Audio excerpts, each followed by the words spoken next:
This meeting is being recorded.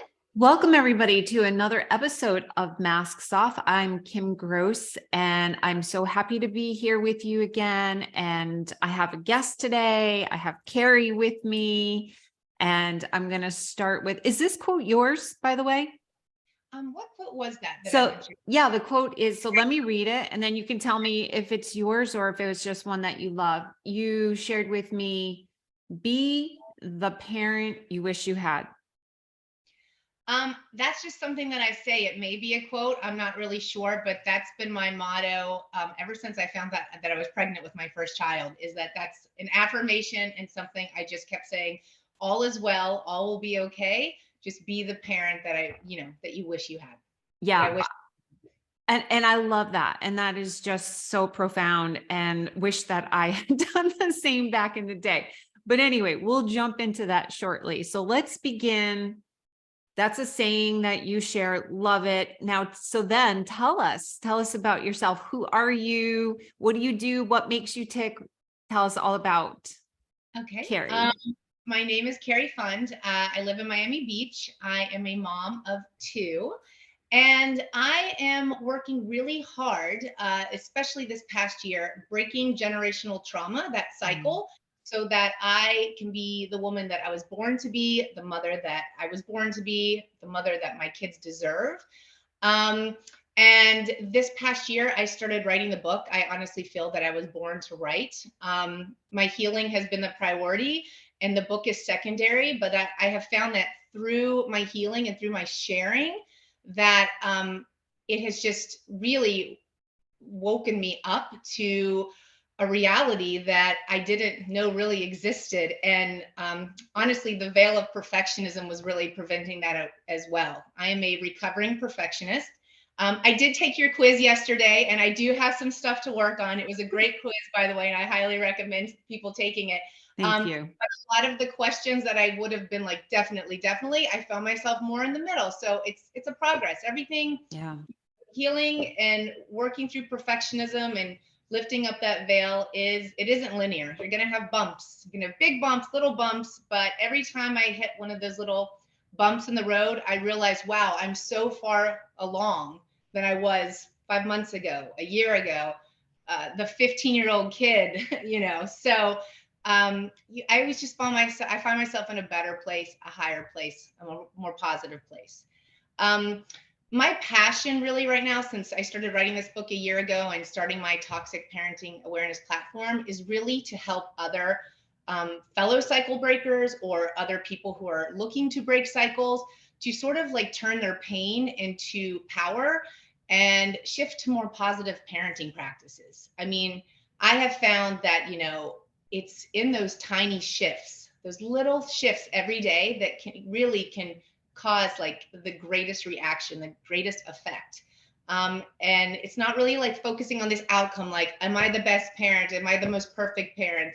It's just being self-aware and knowing that you're trying. And I think in that self-awareness, it already makes you a better parent, because I feel like if my parents even had the slightest self-awareness of what their choices, what their words, what their reactions were like, they would have known to do better.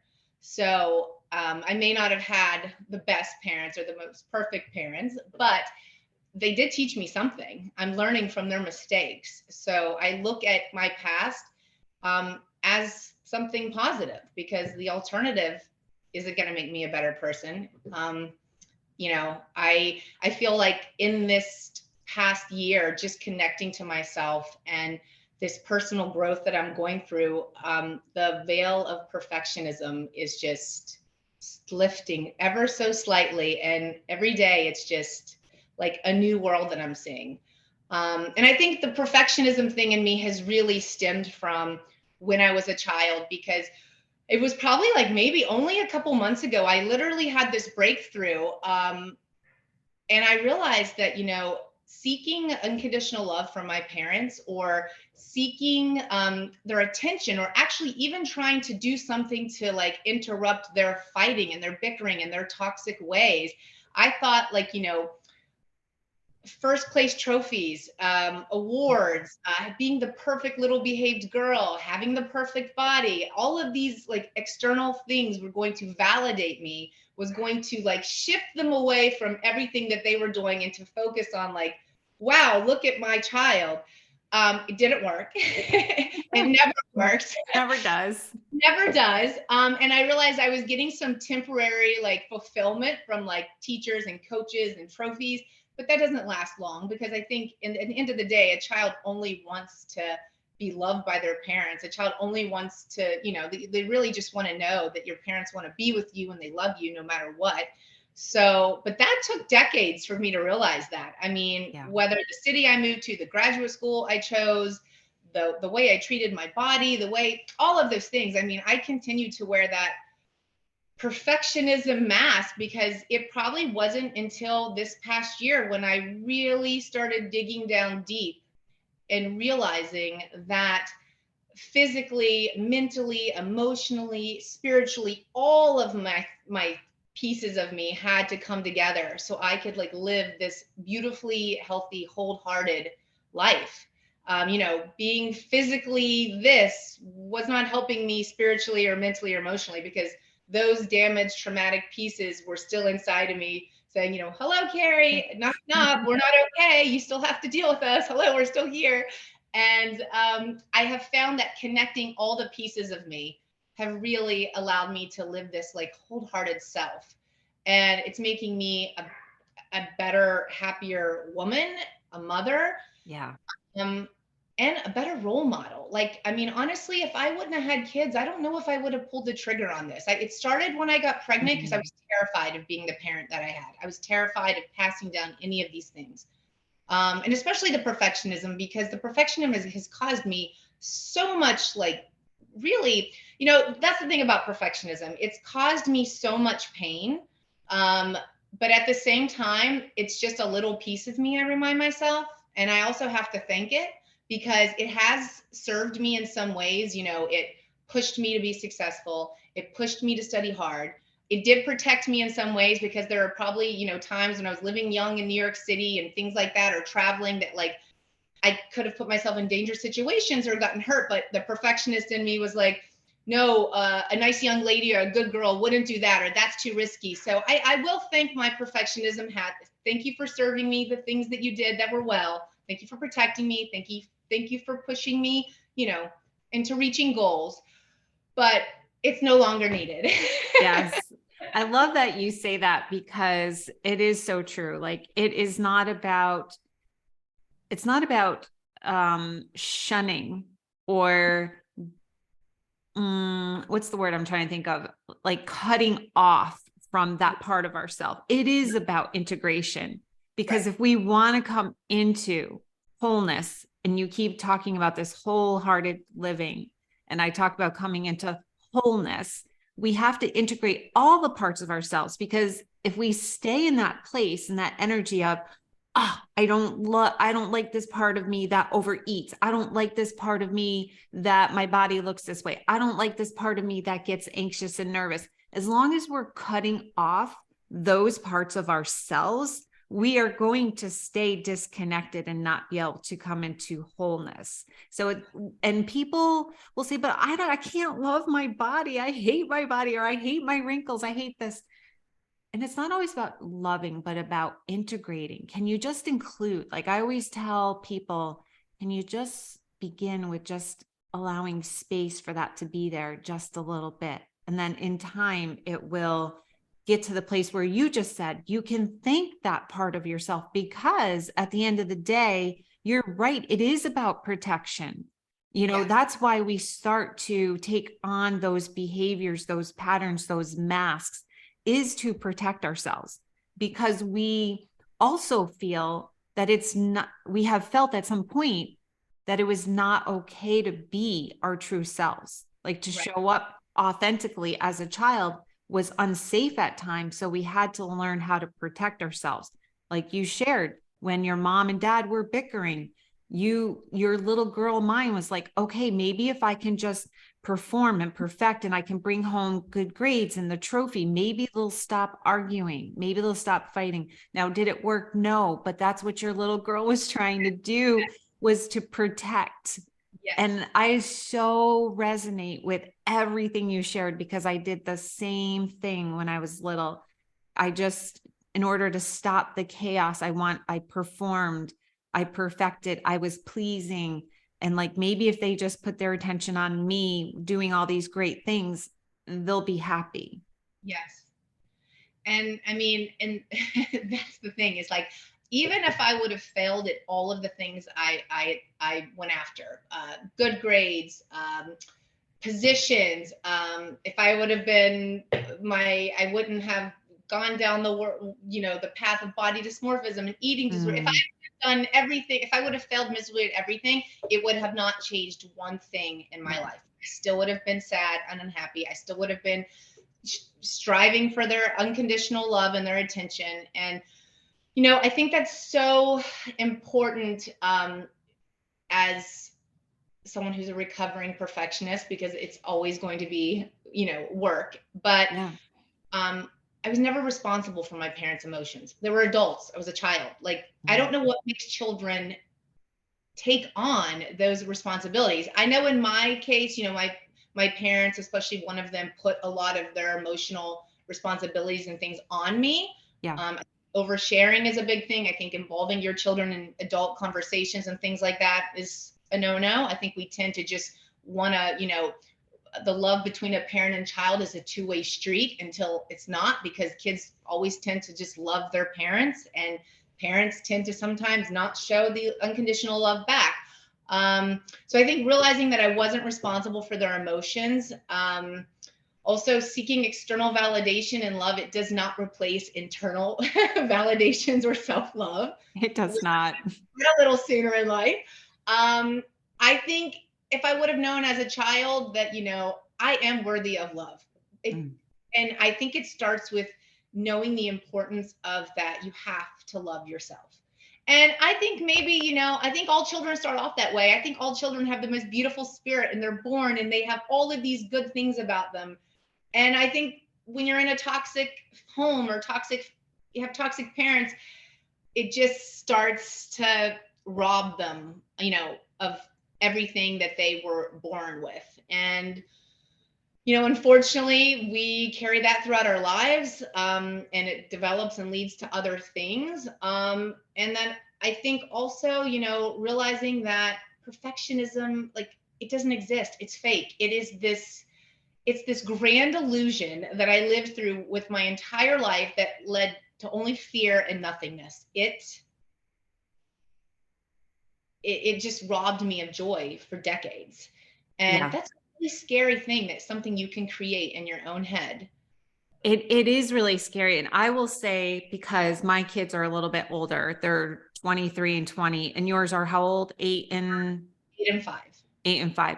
So I will say that when they were younger, I didn't know what I didn't know. What I know now today, I didn't know then. So truly, when I was playing out patterns and generational patterns and doing what my mom did, I did not know consciously what I was doing. I knew something felt wrong.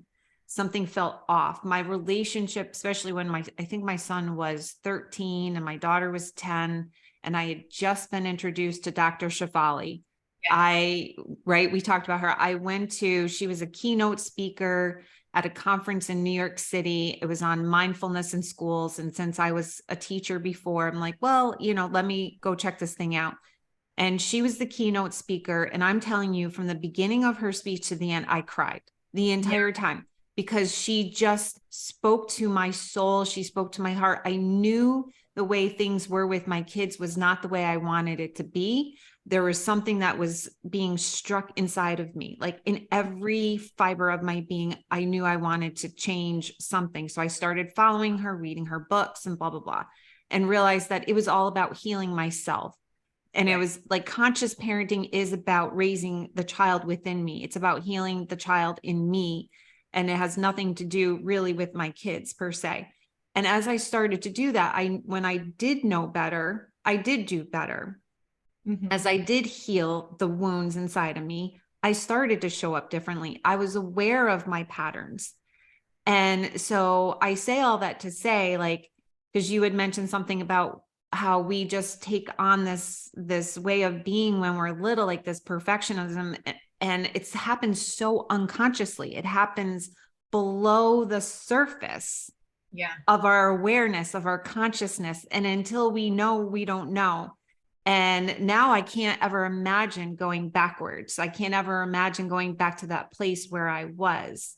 So I think that it is sad and unfortunate for all of the parents, all the people that are still struggling that never become aware. Like my parents went to their grave, never changing, never becoming aware or conscious or knowing any different. Right. And my hope is just by the mere fact that you and I are having this conversation, and I keep having conversations, you're doing your work, you're writing your book, you're on Instagram, you're spreading awareness and promoting about toxic parenting and how to be different. You're speaking up and sharing your story. By you doing all that, my hope is that people will become more aware. They'll start to hear us speak and say, ah, oh, that makes sense. Oh my Right. God, I get what she's saying. Oh my God, I feel that. I resonate so deeply with what she's saying. And Right. then they become a little more aware and then start to do the inner work.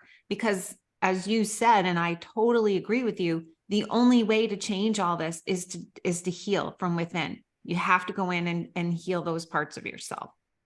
100%. And first of all, I just want to say congratulations to you for being a mom who saw a Dr. Shafali seminar and signed up. I mean, you already had the self-awareness before you went and learned about the self-awareness. I mean, wanting to do better, knowing you could do better. I mean, Thank you. that in itself is a little beautiful seed that, you know, I wish all moms had little planted in them. Again, it's not about coming out of the gate is like into motherhood and like being this perfect mom. It's never going to exist. It is so hard. And I make mistakes all the time, but I apologize for them. And I'm self-aware to know, like, you know what? I could have done better, or I could have handled that better, or my child deserves an apology. It's not about, you know, there's no such thing as perfect parenting. No. It's just more positive parenting. And, you know, one thing that you were talking about, just acknowledging those little pieces of us is that, you know, it's letting go of the shame, because shame loves perfectionists. I mean, that's what keeps us quiet. That's what keeps us, you know, perfect, trying to be perfect. It's such a dirty little thing. One thing I realized when I started like talking about this stuff on social media, I launched this platform in December. You know, I wrote the book, and as I'm working on the book and submitting to agents, they're like, "Oh, you have to build a platform." And I'm like, "You want me to talk about this stuff? I wrote a book about it, like from behind the computer. You want me to like open my soul and like talk about these things? I don't even think my parents know half of my feelings, because no one ever took the time to like ask me how I was or what I needed." So, I mean, it's been so hard, but one thing I have found is that it has been so healing, because it is just like basic human connection. Like, I have gotten so many messages, but before I even launched the platform and I was just starting out, you know, just for like one person to like see me like as this mom that's always trying to be perfect and was posting all these perfect pictures on Instagram of my perfect family, my perfect little life, not knowing that like I was suffering, like just suffering and like trying to hide it from my family, like just suffering.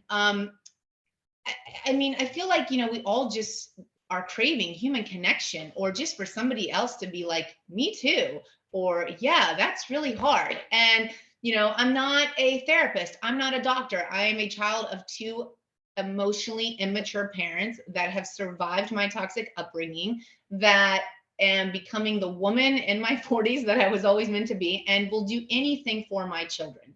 So, you know, I think it's just, even in that, there's space for everyone. For other people, you know, maybe it's easier for people to just not be listening to another therapist or doctor. And I'm not giving 10 steps on how to be a more positive parent. I'm just saying, like, I see you, I feel you, I am you, and we can do this. It's really just that simple. 100%. And what you just named is the vulnerability piece, is being willing to be vulnerable and show up and show out and say, I'm not perfect. I do mess up and it's okay. And that's what other moms and parents want to hear, and Brene Brown talks all the time in her books about shame in a petri dish. When you have it in a petri dish and you cover it and it's dark, it's going to grow. But if you shine the light on it, then it has room to dissipate and to go away. And shame will keep us, as you said, in that place of playing small. That was one of the questions on the perfectionist quiz. And it's a characteristic and a trait for a perfectionist is to play small, is to stay in your comfort zone. Because if you step outside and you take a risk and you fail, dealing with that is, whoa, too hard to bear and deal with, because then I'm unworthy, because that's the underlying root of why we wear a perfection mask, is there is a fear of feeling unworthy, unloved, because if I'm not perfect, I might be rejected, I might be abandoned, and I'm not going to be seen and heard and understood. So somehow there's something unworthy about me. So let me just keep trying to be perfect and trying, but don't let anyone see my vulnerabilities or my imperfections or my failures. So let me just play small. I'll play safe. Yes. And it's exhausting. It is exhausting. I mean, living your life is empowering. Lying to yourself is exhausting. And it's that's another little shift for me. It's exhausting. I mean, it totally is. It's so exhausting to not be our true selves. It might be scary at first to take the mask off and to show up as we truly are, imperfect and everything else. But it is more freeing at the same time. I feel like I have more freedom and more joy and more sovereignty in my life than I've ever had. And I was wearing my mask in a full way. Yeah. So the question is, so your kids are 8 and 5, they're young, and mine are 20 and 23. And there's going to be parents, listening that have kids all in between. Yes. And you talk about and you write about toxic parenting. You lived it. You're working so hard to do the opposite of. What do we tell? What do we say? How do we help parents that are listening to help their children either A, not start putting masks on, or B, if they already are, how do we talk to them about it to take them off? To answer this question, I first think about myself as the small child and probably what I needed from my parents. Yeah. And I when I think about that, and then I think about the things that I've sort of told my children from the beginning, is that mommy loves you no matter what. My daughter, she's a straight A student. Everything she does so well. And I congratulate her on those things, and I acknowledge those things, but I make sure that she realizes that those things, I always say, are you proud of yourself? I don't make such a big deal oh yes, you got first place, or oh wow, straight A's again. I'm like, wow, you had a great year. How do you feel about that? You worked really hard.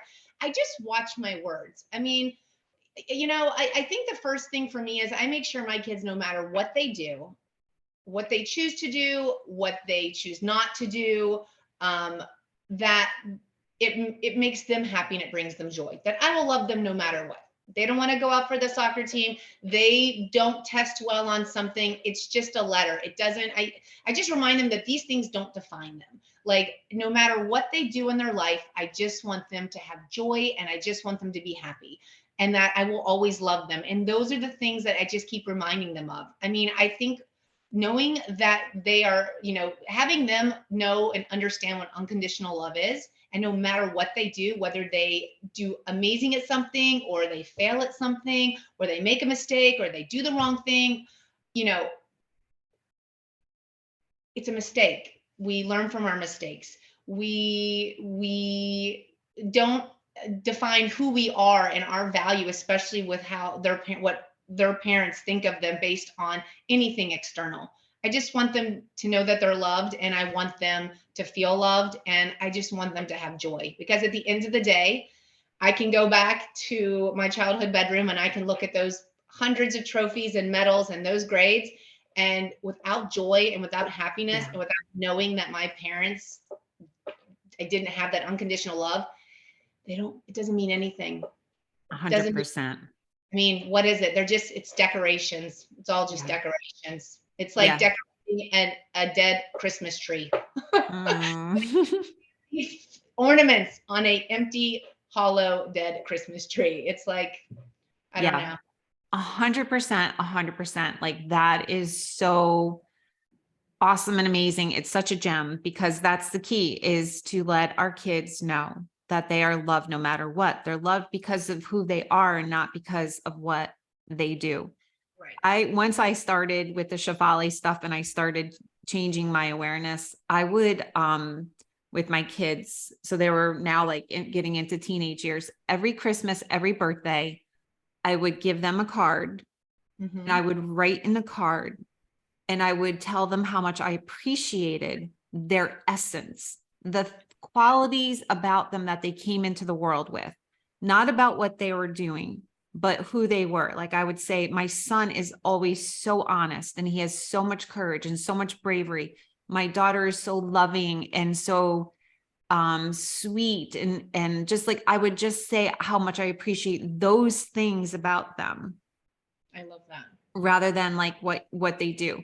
And then I think, like, as you were talking about your daughter and the grades, I was thinking to myself, and I don't even do this with my daughter, and she's in college, and I think I'm going to start doing it. I will start doing it with her, is when she gets the good grades, like to even ask and guide her into some self-inquiry. What is it about that makes you feel good? Like, not only are you proud of yourself, but why? Why is it important to you? What is it that you're feeling from it? Is it because you worked really hard and it feels good to know that you worked hard and your efforts paid off?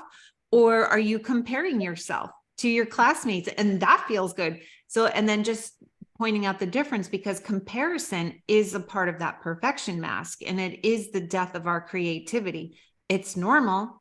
It's natural. We all do it. Yeah. But it can tip into unhealthy. But if my daughter said, you know what? Yeah, I just got a 3.8 this semester and I feel really good about it because I worked my ass off. Yeah. And it feels good to know that I worked really hard and I deserve it, versus like, oh, I'm just trying to get better grades, so, or I'm trying to get the 3.8 so people think I'm great and wonderful. That's how it was for me. I wanted that validation. Yes. You know? 100%.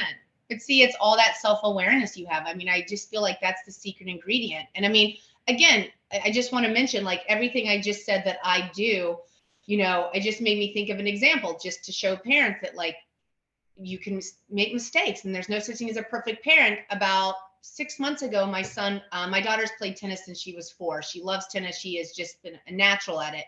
And my son, as a baby, would always sit on the sidelines and watch her play tennis. And I was like, oh, wow, let's get him into tennis as well. I signed him up. I let him do a private lesson first to see if he likes it. He did amazing. I was like, wow, he's a little tennis player. So then I put him into a clinic. The kid would not get off the bench. He fought me. He did not want to go play tennis. I had already committed and paid for this whole clinic. And I remember, like, just being like, Harry, you committed to this. You said, he's 5 years old, by the way. You committed here having this conversation on the side, and all the other kids are having fun and playing, in the clinic, and he would not get off that bleacher. And I was like, I can't believe this. And then we sat there quietly, and I was disgusted with myself, because I thought, this is where it goes wrong. And I was like, you know what, buddy? I was like, you don't want to play tennis? Because I was thinking, oh, I paid for the package. We're here. This is a waste of money. This is a waste of time. He said he was going to do this. What am I doing? I'm doing everything that I don't want to do. Yeah. So this is a perfect example of, like, self-awareness. Self-awareness is like the key to it all. I apologized for getting upset, and I thought, you know what, buddy, what do you want to do? And he got 2 little trucks and cars out of my purse, and there was a bunch of gravel and some dead lizards by the tennis court. We live in Miami. And he sat there for an hour and he was creative and had fun, and he was talking to himself, and he was playing with his cars while my daughter played tennis. And I went there every day and I said, you know what, we'll just show up. This is your clinic. And if you feel like going, you feel like going. Out of the 11 sessions, he only did it once. And you know what? That's okay. He just doesn't want to play tennis. And that's another good lesson for me to, check in with myself, check in with my kids, have self-awareness. And, every time I look at my children, I think if I'm the parent and that was me as a child, or if that's me as a child and I was my parent, like, where can I be better? How can I be the parent that, I wish I had? So it's not perfect, but it's having self-awareness in those tiny little shifts that, that could have turned into an ugly monster. And I could have, like, for the next 10 weeks been like, you're playing tennis, but not what it's about. I'm letting him. Oh my God. Oh my God. I love that. I sit here and I talk about these things, and I'm talking about them because I want to inspire other people to break their cycles and turn pain into power and to shift to more positive.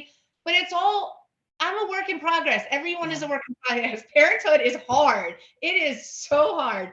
And we're human. So, even though I'm going to have little triggers from my own childhood, but it's the self-awareness. And it's like you said, when you were wanting to do better and things weren't feeling right, and you went to that Dr. Shefali conference, it's just letting those little beautiful positive parenting seeds inside of you just blossom, and taking care of them and watering them and growing and doing it for your children. So it's not going to be perfect, but I'm so glad and so grateful that you shared that experience and story, because that's what needs to be said, right? So that parents and people do understand that it's not about being perfect. I mess up in that way all the time. And that is the beauty of the repair.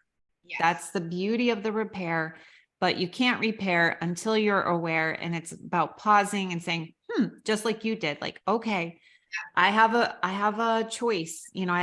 I can go down this road or I can go down this road. And even if you went down the road of, Harry, I spent all this money and blah, blah, blah, and you started to go there, you can still, like, pause. This is for parents listening. You can still pause. You can still course correct. My kids were already, like, just entering teenage years when I learned. And even through all that, I still messed up. I still do today. I still can go into my patterns with them. And what's beautiful now is that we have this language. They'll say to me, Mom, take your mask off, or Mom, because they're young adults now. And 98% of the time they are right. And when they say it, I at least take a step back and I, like, check in with myself. Are they right? Is this about me? Am I playing out a pattern? And they are often right. It is, me. Yeah. So I love this conversation. You have given so many jewels and gems. If there was, like, one that you wanted to, like, highlight, underscore, that you can leave as a takeaway for the listeners, what would you offer? I would say I would say that it's a lot easier to wire our children than to rewire them. And to consider all the work that as adults we have to do to reparent ourselves and heal. Let's just be that parent where we're saving our kids decades of healing and rewiring and reparenting themselves down the road. Like, let's let them have their full life to just live a beautiful, wholehearted journey and to create the lives that they've always dreamed of, and not have to waste any time in their future by having to repair themselves from their childhood. Let's just be better. I love that. Yes, I love that. And so you have so much great wisdom, so much advice. You have so much to tell and so much to share with your book and your platform. How and where can people find you? Cari.fund. You can find me on Instagram. And then my website is about to launch soon. It's also Cari.fund. That's the the positive of having the last name Fund. It's actually a .com.fund. So my website's launching soon, where people can actually download a free guide that I incorporate like a lot of the healing tools and things, whether it's books or tips or affirmations that have just helped me, along the way, because healing is not linear, and it's just little shifts daily that will have the biggest outcomes. Just stay present and be positive and know that you're doing a great job. If you're worrying if you're doing a great job, then you're doing a great job, because again, self-awareness. If you're worrying if you're parenting right, and if you're worrying if you're doing a good job, you have a very important ingredient within you. It's self-awareness. So, Yeah, I love that. I love that so much. Such a great and important conversation that we had today, and the work that you're doing in the world. I love it. I'm so happy for you and so happy for your kids, because the trajectory of their lives will be so different from yours. Well, thank you so Honestly. much for having me. This conversation has fueled a little bit more things, and it's been a great reminder, a lot for me also. So I really appreciate having this conversation with you, and thank you for sharing all of your wisdom and your journey, and for having me. Thank you so much. Thank you. And thank you, everybody, for listening to another episode of Masks Off. And I will see you next time.